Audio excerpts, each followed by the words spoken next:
Hey guys, this is Josh here from Trillium Wild Edibles, and today I want to bring all of you an identification video on Virginia Bluebells. These lovely trumpet-shaped flowers that are bluish purple in color are the flowers of the Virginia Bluebell. Now, Virginia Bluebell is one of the earliest blooming wildflowers that we have, considering it is a spring ephemeral. Now, if we take a look at these leaves, one of the things that we're going to notice is that they are very, very vibrant and bright in color, and very bright green color on the top. And if we flip it over to the underside of the leaf here, we're going to notice that it is also very bright, but it has a little bit more of a whitish hue or a whitish tint to the underside of the leaves. The veins are very, very prominent, as we can see here, forming very sharp ridges on the underside of the leaf. Versus on the top, they're almost like little lines or little veins running through that kind of helps the plant to repel water. These leaves are very long and egg-shaped, and if we look really closely, you can see that they do have smooth margins, so there are no teeth or serrations on the margins of these leaves. Now, these leaves will have a very, very soft feel to them, and some people will actually use these leaves to help kind of blow their nose or wipe their nose whenever they're out in the woods, because they are extremely soft. They are slippery, so it's not going to grab a whole lot of your snot, but just wanted to mention that you can use them for that in a pinch. However, there's other better uses for these leaves, like food or just letting them be for the animals to munch on. If we look at how the leaves will orientate themselves along the stem, we're going to notice that the leaves will grow in an alternating pattern, as we can see a leaf coming out here, then a leaf coming out here, with more leaves coming out here as well. So these leaves will alternate on different sides of the stem going all the way up. Now, once you get towards the ground of the Virginia Bluebells, we're going to notice a basal rosette of leaves. As we can see here, these basal leaves are going to be growing in somewhat of a circle. And here is another example of the basal rosette or the basal leaves of the Virginia Bluebell, where you can see the stalk coming out and you can see these leaves sort of orientating themselves in an alternate pattern. Now, if we look at the stem of Virginia Bluebells up close, we're going to notice it kind of has a little bit of what looks like a kind of a powdery coating, and it does feel very, very smooth. The stem is round and it is exceptionally smooth. If you squeeze it, you'll notice it has a little bit of give to it. So we take a look at the stem here on this one, and if I were to pull it like that, you guys can kind of see what I'm talking about on how juicy the inside of this stem really is.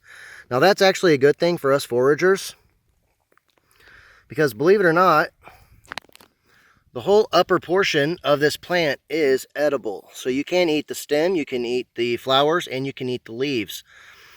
A couple good things to do with this plant is you can just take these flowers and just kind of toss them right into a salad. You can do the same with these nice vibrant leaves.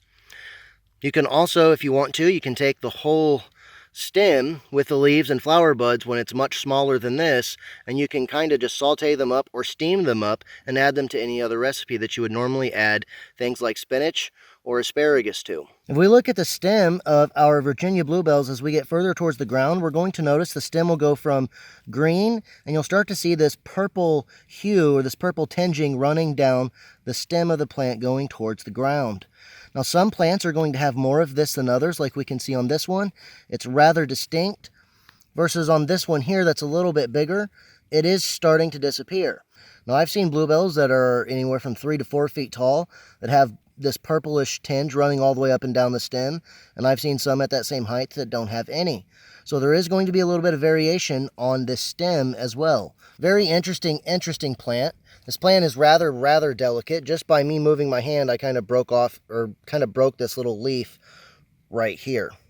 So you want to make sure if you're handling this plant to be very, very gentle, because it is very delicate. And I think a lot of that is just due to how moist and juicy and tender this plant is in the early spring. Now, if we look at the flowers, like I mentioned earlier, these flowers are very, very vibrant in color, and they are shaped like trumpets. And you're going to see a whole lot of flowers per plant. As we can see on this one, there's probably about 40 or so flowers here on this individual plant. Some of them are going to be blooming, or the flowers will be open in various stages, like we can see here. These flowers open, and these here at the back being in buds. Now, you're going to notice as well, you can see some different colors here, from blue to purple to magenta / pinkish almost even. So there's a bit of variation in the flower colors, and that's one of the things that makes this plant so beautiful, especially this time of the year.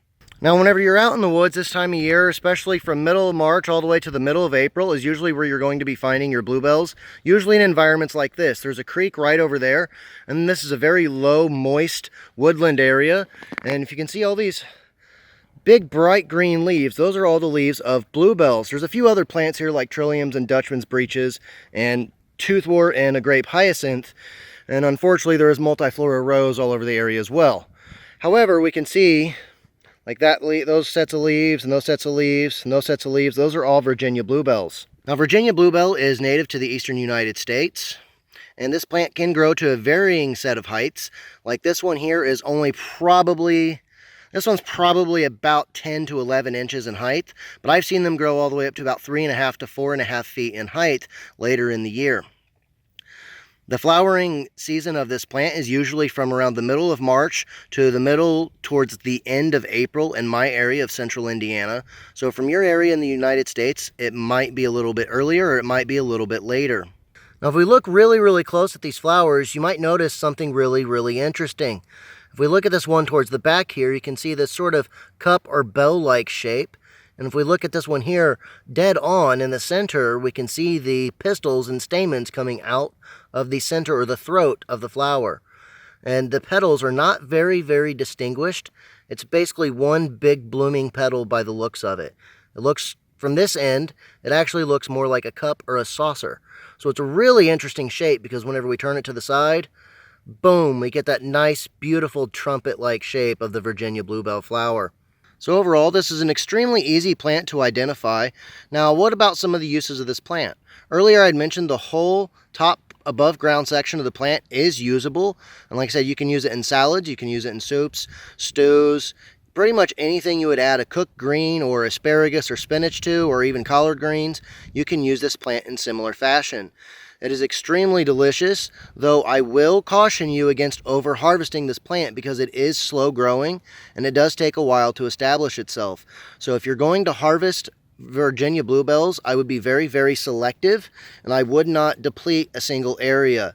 So basically in an area where you find, let's say 100, I would try to keep your harvesting to maybe a couple and then move on to a different area. Now there are some areas where you're going to find bluebells where it can just be acres and acres and acres of bluebells. So the amount that you're going to harvest is going to have to be up to you, and please use your discretion on the correct amount to harvest so you do not deplete this early spring resource for our pollinators. A lot of our native pollinators love this plant and is an extremely important resource for them in the early spring for their first sources of food. So please do not deplete this plant so our pollinators can have plenty of food. Now that's how you guys can identify the Virginia bluebells. I hope you guys enjoyed this video and I hope you learned something. If you want to learn more about wild edibles or medicinal plants, please make sure to subscribe.